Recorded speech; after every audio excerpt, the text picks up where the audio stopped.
Ya, oke. Halo, assalamualaikum warahmatullahi wabarakatuh. Selamat pagi semuanya, teman-teman, sahabat kerja di rumah aja official. Bagaimana kabarnya, teman-teman semua? Mudah-mudahan teman-teman semua dalam keadaan sehat walafiat ya. Nah, jadi buat teman-teman semua bisa dilihat ya, ini merupakan salah satu updating tentang informasi salah satu exchange ya, proyek-proyek exchange yang didukung oleh Sinarmas Group. Mungkin teman-teman sudah tidak asing lagi mendengar nama tersebut, Sinarmas Group dengan logonya yang merah. Teman-teman mungkin sudah nggak aneh lagi, udah nggak asing lagi. Teman-teman ini sering mendengar yang namanya Sinarmas Group ya, atau nama Sinarmas Group ataupun Bank Sinarmas gitu teman-teman. Nah, jadi buat teman-teman semua bisa dilihat ya, saat ini saya di posisi 195, padahal flashback kembali mungkin beberapa hari yang lalu saya ini di posisi 25. Tetapi sekarang saya menurun dan menurun, sekarang saya di posisi 195 posisi. Itu artinya teman-teman ya, saya mengalami penurunan ya, otomatis untuk bonus yang 10.000 ini dia menurun teman-teman. Ya, nah jadi buat teman-teman bisa dilihat dan disimak ya. Saya akan mengklik bagian tanda panah ini. Ini merupakan challenge teman-teman ataupun bonus yang akan didapatkan ketika memang kita meraih peringkat di sini. Nah, kemarin saya di posisi 25, otomatis saya masuk ke peringkat ya 100 sampai 10, maka akan mendapatkan hadiah nanobyte sebanyak 10.000. Ya, 10.000 nanobyte nih. Nah, tetapi ya sekarang saya mengalami penurunan. Sekarang di angka 195. Itu artinya saya keluar atau didiskualifikasi dari challenge yang ini atau peringkat 11 hingga 100. Itu artinya bonus 10.000 ini akan dikurangi. Dan akhirnya alhasil emang iya. Ya, jadi seharusnya saya ini dapat 28.000, tetapi saya ini didiskualifikasi ya menjadi angka peringkat segini. Akhirnya yang 10.000 ini teman-teman diambil ataupun ditarik kembali. Nah, jadi sisa 18.260 NBT atau nanobyte token. Nah, jadi buat teman-teman semua, kalau untuk masalah ini sengaja saya turunkan dulu peringkatnya, ya pastinya akan saya kejar lagi.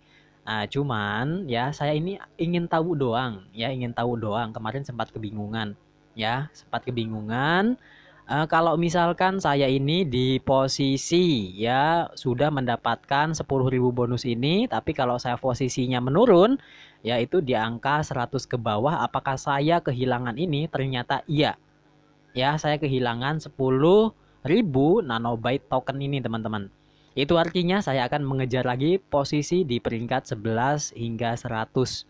Nah, jadi buat teman-teman semua, ya seperti itu untuk masalah challenge yang diberikan oleh Nanofans ya.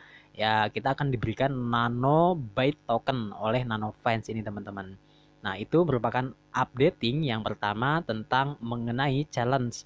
Dan kemudian challenge ini pun ya ini sangat sulit sekali ya. Kalau kemarin itu sangat mudah karena belum diiklankan ataupun dipromosikan oleh influencer. Tetapi kalau sekarang ini sudah dipromosikan oleh influencer. Nah, itu artinya untuk kita masuk ke peringkat itu sangat sulit karena kita ini bersaingan dengan artis-artis dunia maya yang sudah memiliki nama-nama besar, kemudian brand, mungkin bisa dikatakan seperti itu. Mungkin ada artis TikTok, kemudian ada artis Instagram, ataupun juga ada dari YouTuber yang mempromosikan dari si Nanofans ini, teman-teman. Itu artinya kita sangat sulit banget untuk masuk ke challenge ini. Kemarin di posisi 25, hingga saat ini saya menurun drastis di posisi 195 peringkat. Itu artinya seluruh apa yang saya dapatkan bonus akan hilang. Kecuali saya bisa mengejar lagi untuk posisi ini. Terus gimana Bang? Bisa nggak Bang kalau misalkan kita mengejar lagi peringkat? Bisa teman-teman. Dengan cara apa? Teman-teman ajak sebanyak-banyaknya, ya ajak sebanyak-banyaknya, sebarkan kode ring apa, sebarkan untuk si kodenya. Ya, kode referral teman-teman. Itu bagiin aja. Otomatis ketika memang banyak yang daftar dan otomatis juga teman-teman akan mendapatkan banyak token dan tentunya peringkat ini akan naik. Kalau misalkan sudah naik di peringkat berapapun, teman-teman ya tentunya akan mendapatkan hadiah dari si challenge ini. Nah, itulah merupakan updating dari si challenge-nya dari Nanobyte. Dan kemudian yang paling terpenting buat teman-teman juga dan bisa dilihat lagi nih buat teman-teman yang lain. Ya, bisa dilihat nih. Ini selalu ada updating tentang mengenai Nanovans. Di mana updating ini teman-teman bisa dilihat nih. Yaitu yang pertama ini ada updating tentang edukasi tentang mengenai cryptocurrency. Mungkin saat ini di zaman 4.0, 3.0 semua serba digitalisasi. Pekerjaan itu secara online digitalisasi. Semua apa yang kita aktivitas kita itu digantikan dengan kecanggihan zaman saat ini teman-teman, atau digitalisasi. Nah, itu artinya teman-teman masalah keuangan pun ini akan diubahkan oleh digitalisasi. Dan kemungkinan buat teman-teman juga ini merupakan analisa ataupun analisis saya ke depannya tentang mengenai cryptocurrency, teman-teman. Nah, di mana buat teman-teman ini kan kalau misalkan kita berbicara untuk masalah cryptocurrency, jadi cryptocurrency ini teman-teman merupakan aset yang bisa diperjualbelikan. Nggak beda seperti aset yang offline, misalkan seperti tanah, gedung, ataukah mungkin aset seperti obligasi, ataupun surat-surat berharga, ataupun mungkin slot-slot yang ada di perbankan, kita membeli slot, itu merupakan salah satu aset ya yang secara offline. Kalau untuk menganalisa ataupun menganalisisnya kita bisa menggunakan ya fundamental, teman-teman. Kalau misalkan kita akan menganalisis yang offline seperti itu, kita biasanya itu ngelihat untuk laporan keuangan. Jadi laporan keuangan dari si bisnis tersebut. Misalkan kita akan berinvest di salah satu perbankan, kita kan melihat dulu tuh untuk perkembangan ya dari si perbankan itu, ataupun kita lihat untuk surat-suratnya, mungkin ada laporan keuangannya, mungkin ada ininya, itu segala macam kita bisa lihat, teman-teman ya. Nah, itu untuk menganalisa sebelum kita terjun menginvest di offline. Tetapi berbeda lagi kalau misalkan kita ingin berinvest di cryptocurrency. Kalau kita akan menganalisisnya biasanya gitu, itu kita ngelihat dari tokenizingnya. Nah, jadi kegunaannya gitu loh, kegunaannya. Kemungkinan juga ya, jadi kembali lagi ke inti poin ya, kemungkinan juga nih buat teman-teman semua. Nantinya ke depannya mungkin beberapa zaman ke depan, mungkin ke depan lagi ngelangkah lagi lebih maju lagi zaman, lebih maju lagi teknologi.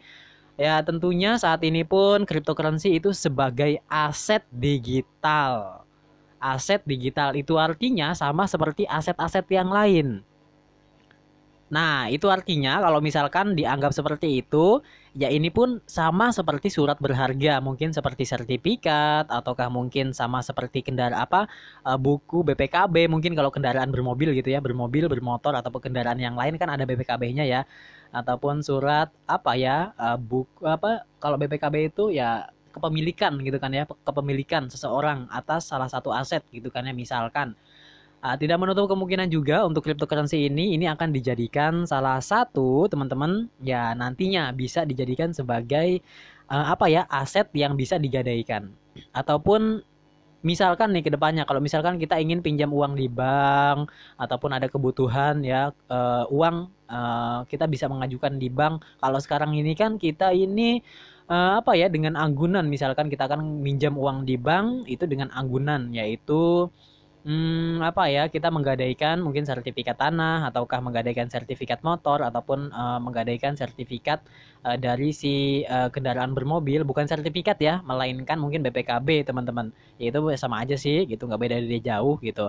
Nah, itu artinya teman-teman, berarti kalau misalkan ini terjadi, itu artinya teman-teman nggak butuh lagi ya sertifikat, nggak butuh lagi segala macamnya untuk meminjam di bank. Jadi teman-teman cukup menggunakan cryptocurrency, teman-teman itu bisa ya digadaikan. Ya, itu sebagai jaminannya dengan menggunakan cryptocurrency. Apa yang tidak mungkin pasti akan terjadi, teman-teman. Mungkin ini konyol ya. Mungkin konyol, tetapi tidak menutup kemungkinan buat teman-teman semua. Bersyukurlah buat teman-teman semua yang saat ini apalagi masih muda, semangat. Teman-teman ini selalu mengumpulkan, menabung cryptocurrency sebanyak-banyaknya. Otomatis teman-teman nanti di kemudian hari, teman-teman ya, insya Allah mudah-mudahan apa yang kita usahakan hari ini ya, itu akan berbuah manis. Usaha tidak mengkhianati hasil. Kita jangan berpatokan kepada orang, jangan berpatokan kepada ini itu segala macam, terserah orang mau bilang apa. Pada intinya teman-teman, kita menabung, menabung, menabung, menabung dan menabung. Perbanyaklah menabung supaya teman-teman di kemudian hari ya tinggal menikmati hasilnya. Usaha tidak akan mengkhianati hasil. Usaha tidak mengkhianati hasil.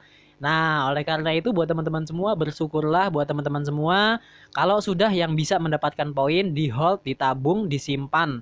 Ya, ketika memang teman-teman butuh, ya cairkan sesuai dengan kebutuhan. Jangan sebanyak-banyaknya. Jangan mengikuti keinginan. Kalau keinginan gak ada habis-habisnya. Ya, nah jadi buat teman-teman semua, ya saat ini kita sudah bergeser ke teknologi, yaitu ya mungkin ya perkembangan saat ini mau tidak mau kita harus ikuti zaman ini. Kita harus ikuti era-era ini. Oke, dah buat teman-teman semua. Jadi seperti itu ya tentang mengenai masalah updating dari si apa ya si Nanovance ini. Dan tidak menutup kemungkinan juga teman-teman yang paling penting ya kalau untuk masalah bang berapa harganya bang? Nah, kalau untuk masalah harga ini nanti tergantung dari exchange-nya itu teman-teman, tergantung dari pasarnya itu. Nah, jadi kita ini sudah take action lebih dahulu. Kalau untuk masalah harga berapa, berapa, berapa, dan berapa, yaitu masalah akhir.